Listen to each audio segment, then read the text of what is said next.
الحمد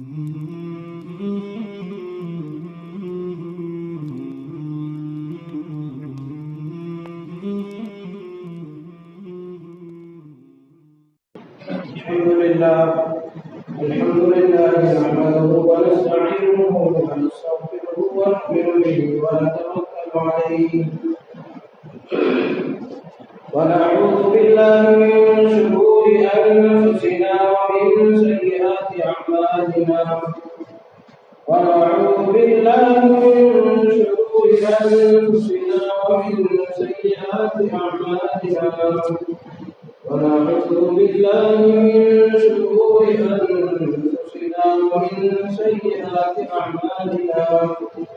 من يهده الله فلا مضل له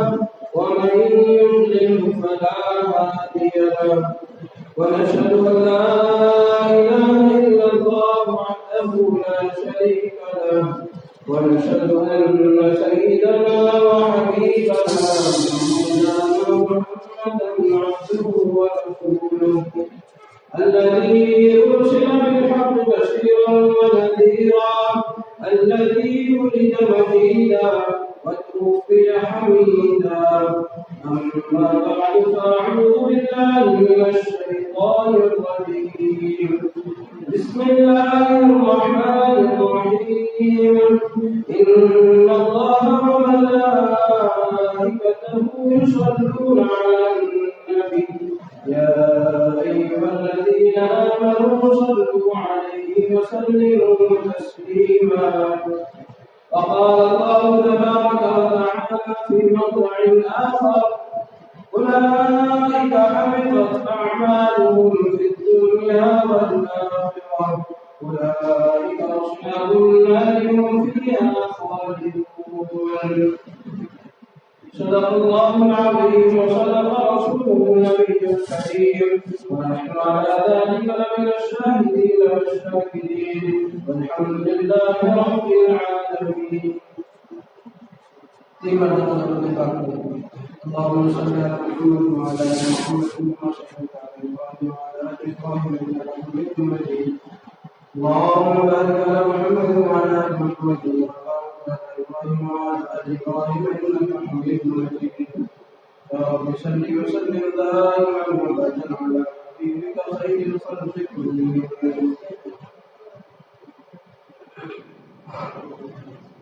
محترم بزرگوں اور عزیز دینی ساتھیوں، اللہ تبارک و تعالیٰ کا لاکھ لاکھ شکر ہے کہ اللہ تبارک و تعالیٰ نے ہمیں اس کے خزانے میں سب سے افضل، سب سے اہم اور سب سے قیمتی اگر کوئی چیز تھی تو اس چیز سے ہم سب کو سرفراز کرنا، اس چیز سے ہم سب کو نوازنا۔ بزرگوں دوستوں، وہ ہے ایمان کی دولت، کیونکہ ایمان ایسی چیز ہے کہ ایمان سے بڑھ کر اللہ تبارک و تعالیٰ کے یہاں کسی اور چیز کی قیمت نہیں ہے۔ سب سے بڑی چیز اور سب سے اہم چیز، سب سے افضل ترین چیز اور سب سے بڑی کوئی نعمت ہے تو ایمان کی نعمت۔ کیوں؟ کیسے ہم کہہ سکتے ہیں کہ سب سے بڑی دولت ایمان کی دولت ہے، اس سے بڑی کوئی دولت نہیں؟ دلیل اس کی یہ ہے کہ جب اس دنیا میں ایک بھی ایمان والا باقی نہیں رہے گا تو ہم سب جانتے ہیں، مشہور حدیث ہے کہ اللہ تبارک و تعالیٰ اس دنیا کے نظام کو اور اس کائنات کے نظام کو درہمرہم فرما دیں گے، اس دنیا کے نظام کو توڑ پھوڑ کر کے رکھ دیں گے۔ آسمان اپنی حالت پر باقی نہیں رہے گا، زمین اپنی حالت پر برقرار نہیں رہے گی، چاند ستاروں کا نکلنا یہ سب ختم ہو جائے گا، اور فرشتے اور بے شمار مخلوقات جو ہماری خدمات میں اللہ تبارک و تعالیٰ نے لگائی ہیں، ان چیزوں کا سلسلہ سب منقطع ہو جائے، سب ختم ہو جائے گا۔ کیوں؟ صرف ایمان والا اس دنیا میں باقی نہ رہنے کی وجہ سے۔ گویا کہ ایمان والے کا اس دنیا میں باقی رہنا یہی سب سے قیمتی چیز ہے۔ کیونکہ اگر اس سے بھی بڑی کوئی دولت ہوتی، اس سے بھی بڑی کوئی نعمت ہوتی، تو ایمان کے ختم ہو جانے کے بعد بھی اللہ تبارک و تعالیٰ اس دنیا کی اس کائنات کے نظام کو چلاتے۔ لیکن قرآن و حدیث کی روشنی میں ہمیں یہ بات سمجھ میں آتی ہے، اور ہم اپنے علماء کرام سے اور بزرگان دین سے بات سنتے ہیں، اور بعض ہم اپنی زبان سے بات کہتے بھی ہیں کہ جب تک اس دنیا میں ایک اللہ کرنے والا باقی رہے گا، اللہ اس دنیا کے نظام کو یوں چلاتے رہے گا، آسمان کے نظام کو، زمین کے نظام کو، چاند سورج کے نکلنے کے ڈوبنے کے نظام کو یوں چلاتے رہے گا۔ اور جب ایک اللہ کہنے والا باقی نہیں رہے گا، اللہ تبارک و تعالیٰ اس دنیا کے نظام کو ختم فرماتا ہے۔ گویا کہ دنیا کی کوئی وقت اور قیمت ہے اللہ کے یہاں تو صرف ایک ایمان والے کی بدولت، ایک ایمان والے کی بنیاد پر ہے، ورنہ دنیا کی کوئی قیمت اللہ تعالیٰ کے یہاں۔ حدیث میں ہم نے بات سنا کہ اگر دنیا میں کوئی ایمان والا باقی نہیں رہا تو اللہ تبارک و تعالیٰ دنیا کو ختم فرما دے، کیونکہ دنیا کی قیمت اللہ کی نظر میں مچھر کے پر کے برابر بھی نہیں۔ اگر مچھر کے پر کے برابر بھی ہوتی، ہم سوچ سمجھ سکتے ہیں مچھر کوئی بڑا درندہ نہیں ہے، ایک چھوٹا سا جانور ہے، مکھی سے بھی چھوٹا ہوتا ہے، اور اس کا بھی پر کتنا باریک ہوتا ہے کہ اگر ہاتھ پر اس کو مسل دیا جائے، ہاتھ پر اس کو مل دیا جائے تو بھی نظر نہ آئے۔ تو دنیا میں ایک چھوٹی سی مخلوق مچھر اور اس کا بھی پر، اس کے بھی برابر اللہ تعالیٰ کے یہاں اس دنیا کی کوئی وقت اور قیمت نہیں۔ تو اس دنیا کی اتنے بڑے نظام کو اللہ چلا کیوں ہے؟ جب اس دنیا کی کوئی وقت نہیں اللہ تعالیٰ کی نظروں میں، اس دنیا کی کوئی اہمیت نہیں اللہ تعالیٰ کی نظروں میں، تو اللہ اتنے بڑے نظام کو کیوں چلا ہے؟ اللہ اتنی بڑی کائنات کے نظام کو اپنے وقت پر برابر کیوں چلا ہے؟ صرف ایک ایمان والے کی وجہ کہ جب تک کہ ایمان والے اس دنیا میں باقی رہیں گے، دنیا کا نظام نہیں چلتا ہے۔ گویا کہ ان تمام باتوں کے خلاصے سے ہمیں یہ بات سمجھ میں آئی کہ ایمان والے اور ایمان سے بڑھ کر کوئی قیمت اللہ کے خزانے میں نہیں، ایمان سے بڑھ کر کوئی قیمتی شے، کوئی قیمتی چیز اللہ تعالیٰ کی آنے، اور اتنی بڑی قیمتی دولت سے اللہ نے ہمیں نوازا۔ آج ہم نے مال کو تو دولت سمجھا، مال کو ہم نے نعمت سمجھا، گھر بار کو دولت سمجھا، گھر بار کو ہم نے نعمت سمجھا، اپنے کاروبار کو، دکان کو، مکان کو، ان ساری چیزوں کو ہم نے دولت سمجھا، تو ہم ان کی حفاظت بھی کرتے، اس کی حفاظت کی فکر میں بھی لگے رہتے۔ ہمارے پاس مال ہے، ہم اس کو دولت سمجھ رہے تو ہم اس کو یوں ہی نہیں رکھتے تھے، بلکہ اس کو اچھے سے جیب میں رکھتے، ایسی جیب میں رکھتے کہ چھتے پہ کبھی گر نہ جائے، گھر میں رکھتے تو برابر پیٹی میں محفوظ رکھتے، لاکر میں اس کو جمع کر کے رکھتے، بینک میں اس کو ڈپازٹ کرتے۔ کیوں یہ سب کیوں ہو رہا ہے؟ یہ اس لیے ہو رہا ہے کہ ہم نے ان سب چیزوں کو دولت سمجھا۔ رات میں جب ہم سو رہے تو اپنے گھر کا تالا لگا کر سو رہے، باہر والا مین گیٹ ہم لگا کر سوتے، اس کی کنڈی لگا کر سوتے کہ رات میں کوئی چور آ کر جائے ہمارے گھر کا سامان چرا کر لے جائے۔ یہ سب کیوں ہو رہا ہے؟ یہ اسی لیے ہو رہا ہے کہ ان ساری چیزوں کو ہم نے دولت سمجھا، نعمت سمجھا، اور دولت سمجھا نہیں تو ہم نے ایمان کو نعمت دی۔ کیوں؟ جن چیزوں کو ہم نے دولت سمجھا، ان چیزوں کی بنانے میں اور ان چیزوں کے ثواب میں ہم فکر کر رہے ہیں، ان چیزوں کی بنانے کی ہمیں محنت کرنے کی توفیق مل رہی ہے، لیکن ایمان کی دولت ہم نے دولت نہیں سمجھا، ایمان کی نعمت کو ہم نے نعمت نہیں سمجھا۔ آج ہمیں اس کی حفاظت کی اور اس کو بنانے کی اور اس کے ثواب کی بھی فکر نہیں ہو رہی۔ تو یہ اللہ تبارک و تعالیٰ کا بہت بڑا کام ہے کہ اللہ تبارک و تعالیٰ نے ہمیں اتنی عظیم الشان جیسی دولت سے نوازا، اور پھر اللہ تبارک و تعالیٰ نے ہمیں دین کی باتیں سننے اور اس کو سمجھنے کی توفیق عطا فرمائے۔ اور اس مبارک دن میں، مبارک مجلس میں ہم بیٹھے ہوئے کہ ایسا مبارک دن ہے کہ اللہ تبارک و تعالیٰ نے جمعہ کے دن کو سارے دنوں کا سردار رکھا ہے۔ نبی پاک صلی اللہ علیہ وسلم نے ویسے تو عمومی اعتبار سے ہر دن اپنے اوپر درود پاک پڑھنے کو فضیلت بتایا ہے، لیکن خصوصی طور پر جمعہ کے دن درود پاک پڑھنے کی فضیلت اور بھی بڑھ جاتی ہے۔ نبی پاک صلی اللہ علیہ وسلم نے فرمایا کہ جو شخص جمعہ کے دن مجھ پر درود پاک پڑھنے کا اہتمام کرتا ہے اس کا درود مجھ تک پہنچتا ہے۔ اب ہم ذرا سا اس حدیث پر غور کریں کہ اگر کسی بڑے کا پیغام ہم تک آئے اور وہ یہ کہے ہم سے بڑا یہ کہتا ہے کہ بھائی فلاں صاحب کو میرا سلام کہہ دینا، تو ہمارا دل کتنا بڑا ہو جاتا کہ بھائی انہوں نے مجھے سلام کہا ہے۔ دنیا کا اتنا بڑا حاکم، دنیا کا اتنا بڑا بادشاہ اور اتنی بڑی پراپرٹی کا مالک، اس نے مجھے یاد کیا، اس نے مجھے سلام کیا، اور نبی پاک صلی اللہ علیہ وسلم کو ہمارا درود بھیجا جا رہا ہے، اور اس درود بھیجنے کی بدولت ادھر سے ہم کو جواب بھی مل رہا ہے، لیکن اس کی قیمت ہے کہ جو دنیا کے بادشاہ نہیں بلکہ آسمان اور زمین کی تمام چیزوں کے بادشاہ ہے، اللہ تبارک و تعالیٰ نے نبی پاک صلی اللہ علیہ وسلم کو وہ مقام عطا فرمایا جو کسی کو نہیں عطا فرمایا، اور ایسے نبی کی شان میں اگر ہم صلاۃ و سلام پڑھ رہے اور ادھر سے ہم کو جواب بھی مل رہا ہے تو کتنی بڑی خوش قسمتی کی بات ہے۔ نبی پاک صلی اللہ علیہ وسلم نے فرمایا جمعہ کے دن خاص طور سے مجھ پر درود پاک پڑھنے کا اہتمام کرو کہ تمہارا درود مجھ تک پہنچایا جاتا ہے۔ اس حدیث سے ہمیں عقیدے کی طرف بھی اشارہ ملتا ہے کہ تمہارا درود مجھ تک پہنچایا جاتا ہے، مطلب یہ کہ میں تمہارے درود پڑھنے کے موقع پر حاضر نہیں ہوں، میں تمہارے درود پڑھنے کی جگہ پر موجود نہیں ہوں، اسی لیے تو پہنچایا جا رہا ہے، ورنہ جو آدمی حاضر ہو، جو آدمی سامنے کھڑا ہوا ہو، اس کو پہنچانے کی کیا ضرورت، اس کو تو صاف سننے اور سمجھ میں آ جاتا ہے۔ اس لیے نبی پاک صلی اللہ علیہ وسلم کے متعلق ہمارا عقیدہ یہ ہونا چاہیے کہ نبی پاک صلی اللہ علیہ وسلم اپنے قبر اطہر کے اندر زندہ ہے اور تشریف فرما ہے۔ یہ عقیدہ نہیں ہونا چاہیے کہ نبی پاک صلی اللہ علیہ وسلم ہر جگہ حاضر ہونا چاہیے۔ یہ صفت تو صرف اللہ تبارک و تعالیٰ ہے، ہر جگہ حاضر رہنا، ہر جگہ ناظر اور دیکھنے والا ہونا، یہ تو صرف اللہ کی ذات کے شان ہے، اللہ کی ہی صفت ہے، اور یہ اللہ کی ایسی صفت ہے جو اللہ کے ساتھ خاص ہے۔ اس صفت میں ہم اللہ کے علاوہ غیر اللہ کو شریک نہیں کر سکتے، چاہے وہ کتنا ہی بڑا نبی کیوں نہ ہو۔ اگر ہم ایسا کرتے ہیں تو شرک کہلائے گا۔ اس لیے اس حدیث پاک سے جہاں ہمیں درود پاک پڑھنے کی فضیلت اور اہمیت سمجھ میں آ رہی، وہی ہمیں نبی پاک صلی اللہ علیہ وسلم کے مطابق اس کا عقیدہ رکھنا چاہیے، وہ بھی سمجھ میں آ رہا ہے۔ درود پاک کی علماء نے بے شمار فضیلت بیان فرمائی اور درود پاک کے مختلف الفاظ حدیث میں موجود ہے۔ ہمیں تو صرف ایک درود شریف یاد ہوتا ہے، درود ابراہیمی جس کو ہم کہتے ہیں، جو ہم نماز میں درود پڑھتے ہیں وہی درود ہم کو یاد ہوتا ہے، اللہم صلی علی محمد وعلی آل محمد آخر تک کے۔ لیکن احادیث کی بڑی بڑی کتابوں میں، بخاری، مسلم میں، ابو داؤد، ترمذی وغیرہ میں، ان تمام بڑی بڑی کتابوں میں احادیث کے بے شمار الفاظ ہیں۔ احادیث میں درود پاک کے اور صلاۃ و سلام کے بے شمار الفاظ ہیں، اور ہر درود پاک کی اپنی ایک الگ فضیلت بیان کی جاتی ہے۔ حضرت امام شافعی رحمۃ اللہ علیہ بہت بڑے امام گزرے، اتنے بڑے امام گزرے ہیں کہ دنیا آج تک ان کے مسلک کی پیروی کر رہی ہے، اور ان کی گزرنے کو صدیاں گزر گئی، بلکہ ان کی گزرنے کو 1000 سال کے قریب ہو گئے۔ 3ری صدی کے حضرت امام شافعی رحمۃ اللہ علیہ ہیں، اور آج ان کے گزرنے کو 1100 سال ہو چکے، لیکن مسائل میں آج امت کا ایک طبقہ ان کی پیروی کر رہا ہے، اتنے بڑے امام۔ جب امام شافعی رحمۃ اللہ علیہ کی وفات ہوئی، خواب میں کسی شاگرد نے حضرت کو دیکھا تو پوچھا، حضرت کیا گزری؟ اللہ تبارک و تعالیٰ نے آپ کے ساتھ کیا معاملہ فرمایا؟ آپ کے سوال و جواب کا کیا منظر رہا؟ حضرت نے فرمایا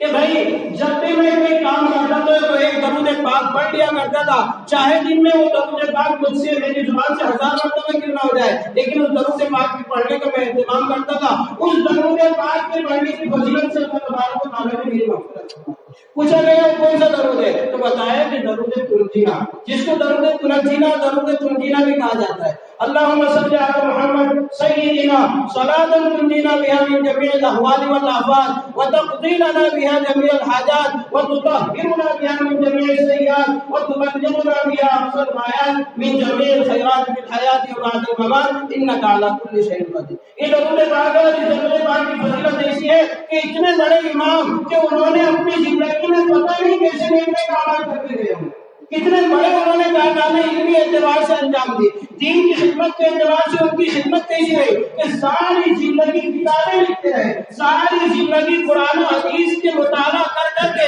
علماء کو اور علماء کے شاگردوں کے لیے کچھ قوانین اور اصول و ضوابط نکالتے رہے کہ جس قوانین اور اصول و ضوابط کی روشنی میں تا قیامت امت کو پیش آنے والے مسئلے حل ہو سکے، ایسے اصول و قواعد اور قوانین کو انہوں نے قرآن و حدیث کی روشنی میں اخذ کیا، جمع کیا۔ کتنی بڑی خدمت ہے، لیکن اللہ تبارک و تعالیٰ نے ان تمام خدمتوں میں سے اللہ تبارک و تعالیٰ نے ان کی درود پاک پڑھنے والی عبادت کو قبول فرما کر ان کی مغفرت فرمائی، درود پاک کا اتنا اہتمام فرمایا۔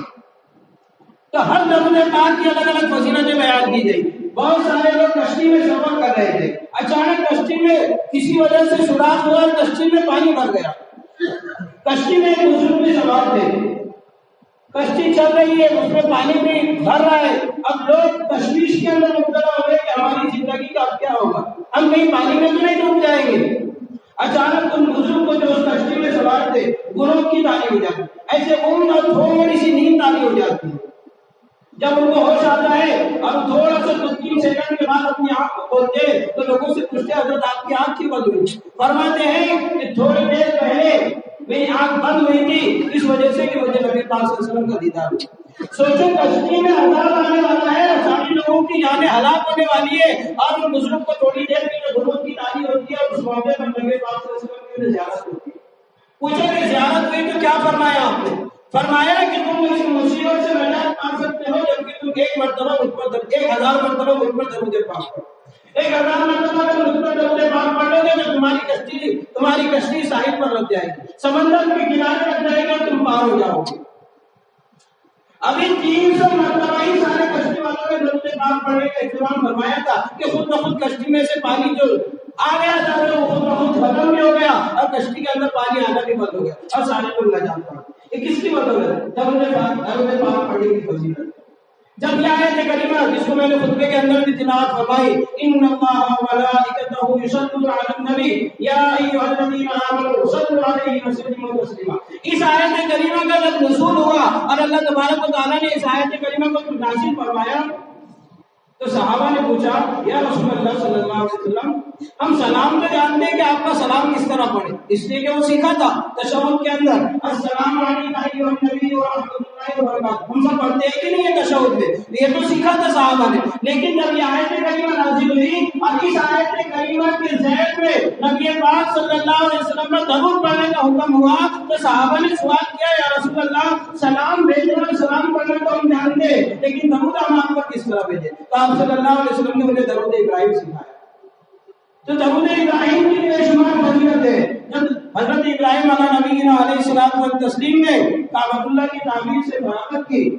تو اس موقع پر حضرت اسماعیل اور حضرت ابراہیم دونوں نے مل کر نبی پاک صلی اللہ علیہ وسلم کے لیے اور آپ کی امت کے لیے دعا فرمائی تھی۔ تو علماء فرماتے ہیں اس دعا کے جواب میں نبی پاک صلی اللہ علیہ وسلم نے درود ابراہیمی صحابہ کو سکھلایا، اس لیے تو اس کو درود ابراہیمی کہا جاتا ہے، ابراہیم علیہ السلام کا درود، یعنی ابراہیم علیہ السلام نے آپ صلی اللہ علیہ وسلم کے لیے اور آپ کی امت کے لیے یعنی ہمارے لیے جو دعا فرمائی تھی اس دعا کے جواب میں جو نبی پاک صلی اللہ علیہ وسلم نے صحابہ کو درود سکھلایا تھا وہ درود ابراہیمی تھا۔ حدیث کے اندر آتا ہے کہ کل قیامت کے دن جب حساب لیا جائے گا بندوں سے اور ہر ایک کی پیشی اللہ کے حضور ہوگی، ہر ایک سے اس کی زندگی کے بارے میں جب سے واقف ہوا مرنے تک کے تمام اعمال کا اس سے حساب لیا جائے گا تو ایک بندہ ایسا ہوگا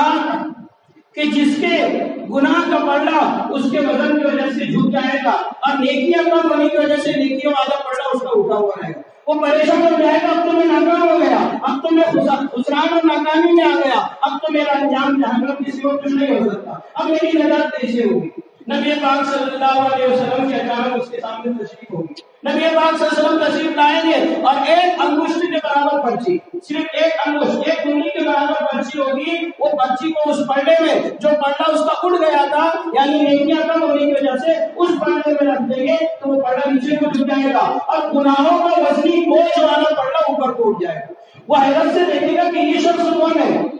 پوچھے گا آپ کی ذات کون ہے، بڑے خوبصورت چہرے والے لگتے ہو، بڑے خوبصورت سیرت والے لگتے ہو، نبی پاک صلی اللہ علیہ وسلم فرمائیں گے اے امتی میں میرا نبی ہوں یہ پرچی وہ ہے جو تم نے مجھ پر درود پاک بھیجا۔ تو درود پاک کی فضیلت کو ہم دیکھیں کہ دنیا میں آنے والی مصیبتیں بھی ہم سے ختم ہو رہی اور درود پاک کی فضیلت ایسی ہے کہ آخرت میں بھی ہمیں اس سے کامیابی مل رہی ہے۔ بے شمار فضیلت درود پاک کی ہے،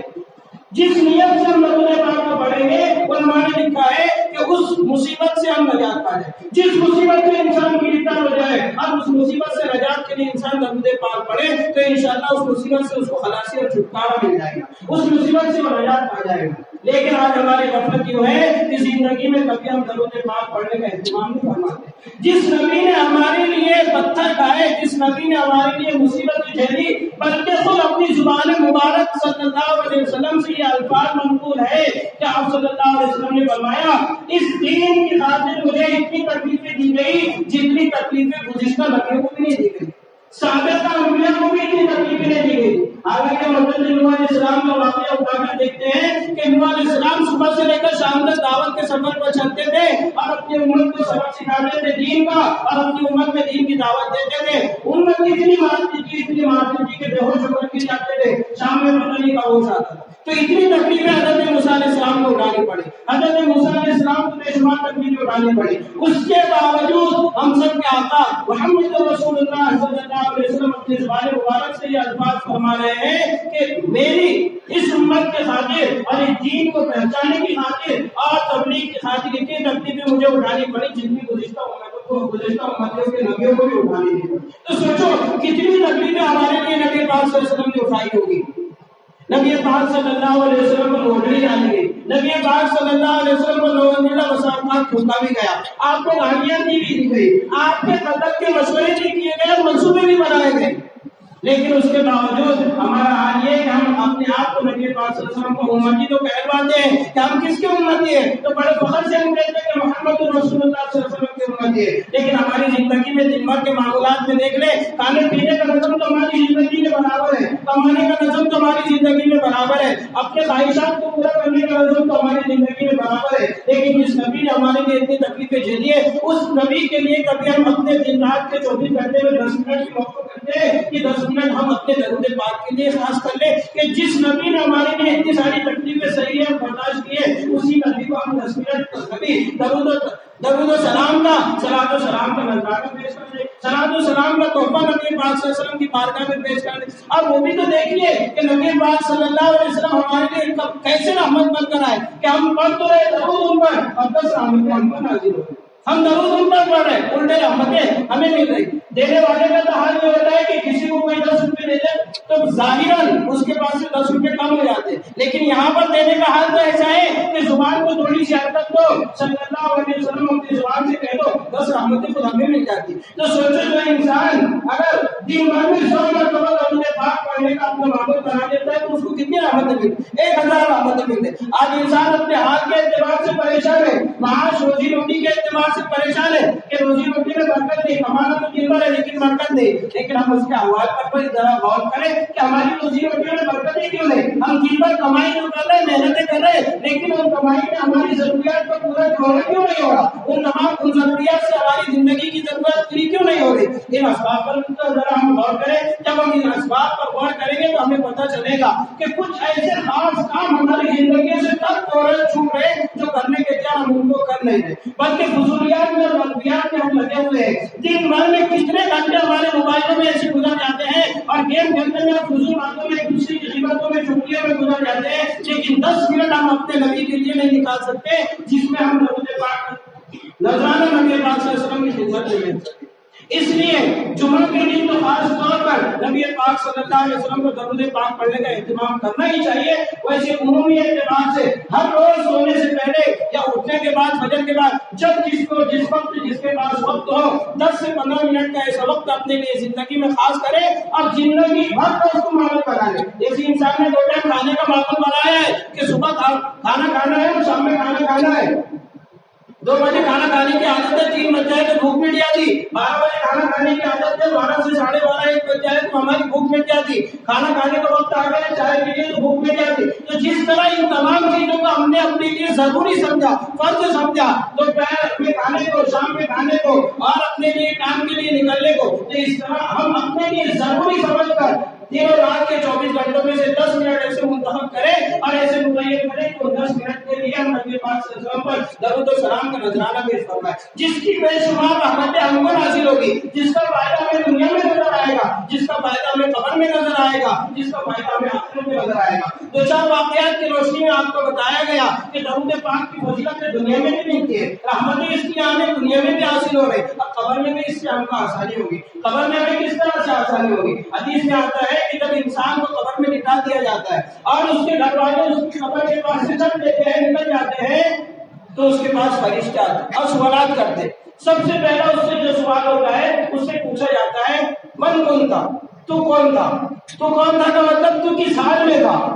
وہ کہتا ہے کنتو فی الاسلام، میں حالت اسلام میں تھا، میں تو مسلمان تھا، میں مومن تھا۔ یہ جواب انسان اس وقت دیتا ہے جبکہ اس نے اپنی زندگی اسلامی احکامات کے مطابق گزاری، ایمان کے تقاضوں کو پورا کرتے ہوئے اپنی زندگی گزاری ہو، تب جا کر اس کو یہ جواب دینا آسان ہوگا۔ دوسرا سوال جو اس سے ہوتا ہے وہ پوچھتا ہے ما كنت تقول في هذا الرجل، ایک تصویر سامنے لائی جاتی ہے، ایک چہرہ ہر مردے کے سامنے لایا جاتا ہے، اس سے پوچھا جاتا ہے ما كنت تقول في هذا الرجل، کہ اس آدمی کے بارے میں تیرا کیا نظریہ تھا، اس آدمی کے بارے میں تیرا کیا عقیدہ تھا، اس آدمی کے بارے میں کیا کہتا ہے۔ اگر وہ مومن ہوتا ہے اور نبی پاک صلی اللہ علیہ وسلم پر دنیا میں رہتے ہوئے درود بھیجنے والا ہوتا ہے، نبی پاک صلی اللہ علیہ وسلم سے اس کو خصوصی عشق ہوتا ہے، آپ صلی اللہ علیہ وسلم سے اس کو محبت ہوتی ہے، تو فوراً اپنی زبان سے کہتا ہے آدم محمد رسول اللہ نبینا، کہ تو محمد رسول اللہ صلی اللہ علیہ وسلم اور ہم سب کے نبی ہے۔ یہ جواب دینا قبر میں ہمارے لیے آسان کب ہوگا؟ جب ہم دنیا میں اپنے نبی سے عشق کو بتائیں گے، عشق کو ظاہر کریں گے اور عشق کے تقاضوں کو پورا کریں گے۔ دنیا میں جو ہمیں دعوت دیا ہے نبی پاک صلی اللہ علیہ وسلم کے امتی ہونے کا، آپ کے عاشق ہونے کا، تو ان دعووں کے جو تقاضے ہیں ان تقاضوں کو جب ہم پورا کریں گے تو انشاءاللہ ہمارے لیے قبر کے سوالات بھی آسان ہوں گے، زندگی میں بھی ہم پر رحمت نازل ہوگی، اور آخرت میں ہے ہی کہ جو درود پاک پڑھتا ہے نبی پاک صلی اللہ علیہ وسلم کے سب سے زیادہ قریب ہوگا۔ ایک حدیث میں نبی پاک صلی اللہ علیہ وسلم نے ارشاد فرمایا کہ کل قیامت کے دن مجھ سے سب سے زیادہ قریب وہ شخص ہوگا جو دنیا میں سب سے زیادہ مجھ پر درود پاک بھیجتا ہوگا۔ اتنی بڑی فضیلت ہے درود پاک کی۔ درود پاک کے ساتھ ساتھ ہم سلام کا بھی اہتمام کریں۔ سلام ہمیں کس طرح عرض کرنا ہے، سلام ہمیں کس طرح نبی پاک صلی اللہ علیہ وسلم کو بھیجنا، جس طرح ہم تشہد کی حالت میں جو پڑھتے ہیں السلام علیکم ایھا النبی ورحمۃ اللہ وبرکاتہ، اسی طرح ہمیں نماز کے علاوہ اوقات میں بھی سلام کا اہتمام کرنا ہے۔ جو درود و سلام جسے صلاۃ و سلام کہا جاتا ہے، ان دونوں چیزوں کا ہمیں اہتمام کرنا ہے۔ درود کو ہم سمجھتے ہیں صلی اللہ علیہ وسلم پڑھنے کو کہتے ہیں، لیکن سلام پوچھا جائے کہ نبی پاک صلی اللہ علیہ وسلم کو سلام کس طرح کہتے ہیں، ہم کیا بولتے ہیں، وہ بھی لوگ اپنے بھائی کو بھی بیان کرتے ہیں اس کو سلام نہیں بولتے۔ سلام تو یہ ہے جو حدیث میں منقول ہے، سلام وہ ہے جنہیں نبی پاک صلی اللہ علیہ وسلم نے صحابہ نے جو نبی پاک صلی اللہ علیہ وسلم سے سیکھا۔ درود پاک تو صحابہ کو معلوم تھا لیکن سلام کا طریقہ معلوم نہیں تھا، تو سلام کا طریقہ بھی نبی پاک صلی اللہ علیہ وسلم سے صحابہ نے سیکھا اور اس کو اپنا معمول بنایا۔ ایک صحابی نبی پاک صلی اللہ علیہ وسلم کی خدمت میں آئے اور مسجد نبوی میں تشریف فرما ہو کر اللہ تعالیٰ سے دعا مانگنے لگے۔ اتنے جلدی دعا مانگی کہ انہوں نے اللہ تعالیٰ کہ ہم تو سلام بھی بیان نہیں کی، تعریف بھی بیان نہیں کی، اور جو کچھ اپنے لیے مانگنا تھا وہ مانگ کر فوراً اپنی دعا کو ختم کر دیا۔ نبی پاک صلی اللہ علیہ وسلم نے ان سے فرمایا کہ اے آدمی، تم نے اللہ سے دعا مانگنے میں بہت جلدی کی۔ اس کے مقابلے میں ایک دوسرے صحابی تشریف لائے اور اطمینان سے تمانینیت کے ساتھ بیٹھے، اللہ تبارک و تعالیٰ کے سامنے بات ہو کر ہاتھ اٹھایا، پہلے اللہ تبارک و تعالیٰ کے سامنے حمد و ثنا کی، یعنی اللہ تعالیٰ کی تعریف بیان کی، پھر اس کے بعد نبی پاک صلی اللہ علیہ وسلم نے درود پاک کا نذرانہ کیا، پھر اپنی حاجتیں، اپنی تمنائیں، اپنی ضروریات کو اللہ تعالیٰ سے مانگا۔ تو اس صحابی نے مطابق نبی پاک صلی اللہ علیہ وسلم نے ارشاد فرمایا کہ دعا ایسی کرنی ہوتی کہ جس دعا کے شروع اور آخر میں درود پاک لگا دیا جاتا ہے وہ دعا سلپیٹ ہو جاتی ہے۔ جس طرح کوئی چیز سلپیٹ ہوتی ہے اس کو کوئی کھول کر دیکھتا نہیں ہے اور اس کی قیمت ہوتی ہے لوگوں کے پاس، اور اس کو جس قیمت میں بیچا جائے اس قیمت میں بک جاتی ہے، تو اسی طرح جس دعا کے شروع اور آخر میں درود پاک کا نذرانہ نبی پاک صلی اللہ علیہ وسلم میں بھیج دیا جاتا ہے وہ دعا بھی مقبول ہو جاتی ہے، اس کو اللہ تعالیٰ تک پہنچنے میں پھر کوئی روک نہیں پاتا۔ یہ دعا کی، یہ درود پاک کی فضیلت ہے۔ سلام کی بھی بہت ساری فضیلت ہے۔ حدیث خطبے کے اندر تو میں نے یہ دو آیتیں پڑھی تھی جس میں سے ایک کا تعلق درود پاک اور صلاۃ و سلام سے تھا، دوسری آیت کا تعلق اس زمانے میں ہونے والے فتنے سے تھا، فتنہ ارتداد، جو کہ آج اس امت میں بہت عروج پر چل رہا ہے۔ فتنہ ارتداد آج اس امت میں اتنی تیزی سے بڑھ رہا ہے، اتنی تیزی سے بڑھ رہا ہے، اور خاص کر ہمارے نوجوان بچوں اور بچیوں کے اندر فتنہ ارتداد بڑھ رہا ہے۔ گزشتہ دو جمعہ پہلے امراوتی کے مرکز میں